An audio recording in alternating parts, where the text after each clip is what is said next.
Bonjour, bonsoir à tous. Ça dépend de quelle heure tu regardes cette vidéo.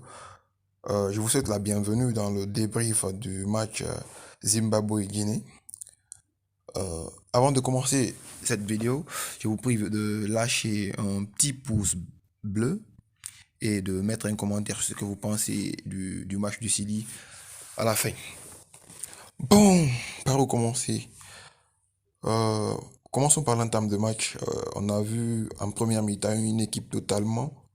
C'était une nouvelle équipe, pas celle qui a joué contre euh, les Sénégalais. On a vu une autre équipe qui a joué le match, qui a commencé le match nonchalamment, mais j'ai dit, mais vraiment nonchalamment. En fait, il faudrait que les Guinéens sachent quelque chose.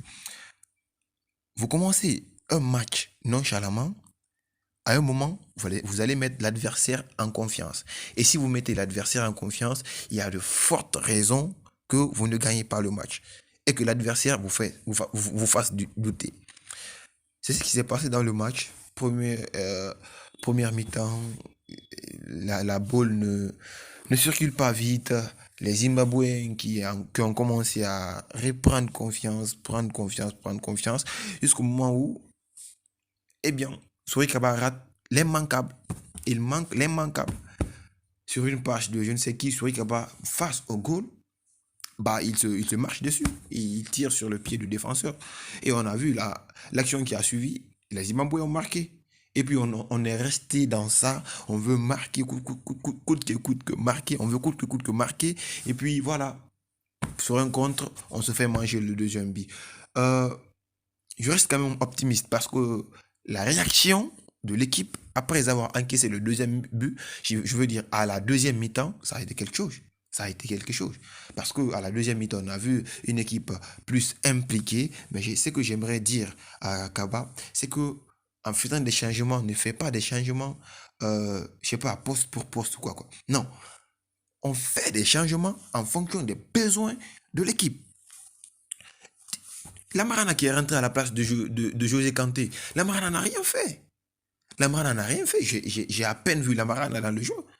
Mais pourquoi faire jouer ces genres de joueurs? Tu pouvais mettre un Bayo et Surikaba dans le même match. Imaginez Bayo et Surikaba dans le même match. Imaginez. Mais il a fallu euh, qu'on mette la Marana qui n'a rien fait presque. Au pire, je préférais qu'on sorte José et puis qu'on met Morley en attaque. Et puis ça allait permettre Moriba de jouer. Moriba ne devrait pas sortir. Imagine, depuis que Moriba est sorti, on a perdu le contrôle du milieu. Sauf quand les défenseurs, quand on a le ballon, il n'y a pas de problème. Mais quand on n'a pas de ballon, on avait du mal à récupérer le ballon. Pourtant, Moriba était là pour ça. Moriba récupérait le ballon, il faisait des tirs, Mais si on continue comme ça, je ne sais pas, on n'a pas un 11 fixe. Notre piston droite qui a fait un match dégueulasse, Ibrahim Kanté, Ibrahim Sissé, le gars, il n'a pas joué. Des centres, des petits centres, et puis il ne peut pas faire ça. Normalement, au centre, on vous dit ça. Tu fais rentrer le ballon comme ça, tu sers bien l'attaquant. Mais Souri Kaba, on sait que Souri Kaba est un joueur aérien. En fait, il joue avec la tête. Voilà. S'il reçoit dans les pieds, très bien, il peut jouer aussi. Mais sa capacité, son premier atout, c'est la tête. Mais si on ne trouve pas de joueur qui peut centrer à chaque fois, qui peut faire de bons centres, là, nous sommes dans des problèmes. Et on a vu dans ce match, Soekaba, il a demandé les ballons. Il a fait des signes même, il a demandé les ballons. Même sur l'action sur laquelle où il est sorti, il a demandé les ballons, mais il n'a pas reçu. Il n'a pas reçu. Donc, on doit avoir des joueurs qui sont capables de servir les attaquants. On sait que les attaquants qu'on a, à savoir Surikaba, Mohamed Bayo, Lamarana, Guilavogui, ce sont des joueurs, ils ont besoin d'un bon milieu ou d'un bon excentré pour leur servir. S'ils ne sont pas servis, ils ne pourront pas. Imagine Bayo qui, imaginez Bayo qui sort chercher le ballon hors de la surface. Normalement, Bayo, c'est un joueur de surface. C'est un renard de surface. Tu lui donnes le ballon dans la surface, il essaye de marquer. Mais si Bayo sort, Soyekaba sort pour récupérer les ballons un peu plus haut, ça serait difficile. C'est pas un Benzema. Imaginez. Donc, en deuxième mi-temps, on a vu l'équipe a bien réagi. On a pressé le Zimbabwe. Et je pense que si on avait 10 minutes de plus, On pourrait faire l'affaire. Morlaï, c'est là qui fait une belle entrée.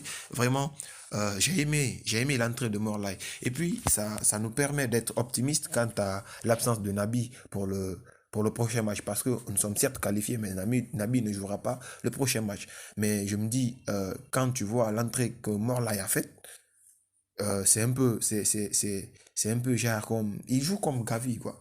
En fait, il n'a pas peur du ballon, il fonce. C'est ça qu'il nous faut. C'est ce qu'il nous faut. Nabi qui a pris un carton bête, il ne devrait pas prendre ça. Il doit savoir qu'on est qualifié et qu'on a besoin de lui pendant les huitièmes de finale.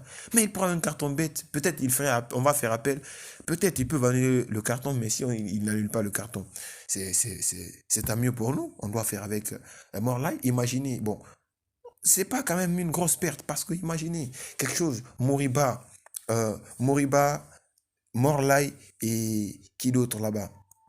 L'autre milieu là, j'ai oublié son nom. Mais imaginez seulement Moriba et Morlaï au milieu là-bas. Peut-être truc va venir, Agibou va venir ou l'autre là, Yawara va venir. Imaginez ces gars-là au milieu. C'est quelque chose. C'est quelque chose. On doit être optimiste. Bon, je sais pas, on va jouer contre qui, mais ça serait un match épique, vraiment. J'ai confiance en cette équipe et je sais qu'on peut faire mieux.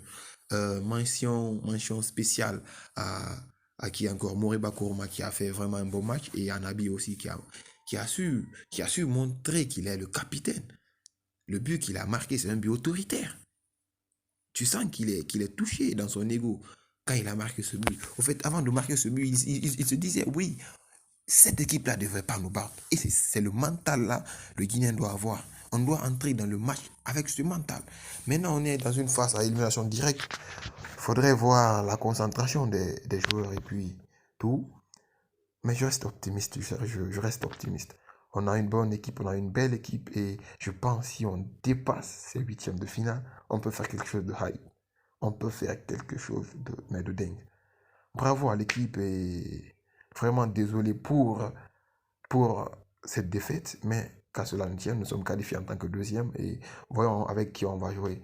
Et bonne chance aussi, Bing Bing Show. N'oubliez pas de liker la vidéo, de donner votre commentaire sur le match du Chili ou votre commentaire sur la qualité de la vidéo. Voilà. Merci. C'était Prince. Merci. Abonnez-vous, partagez fort.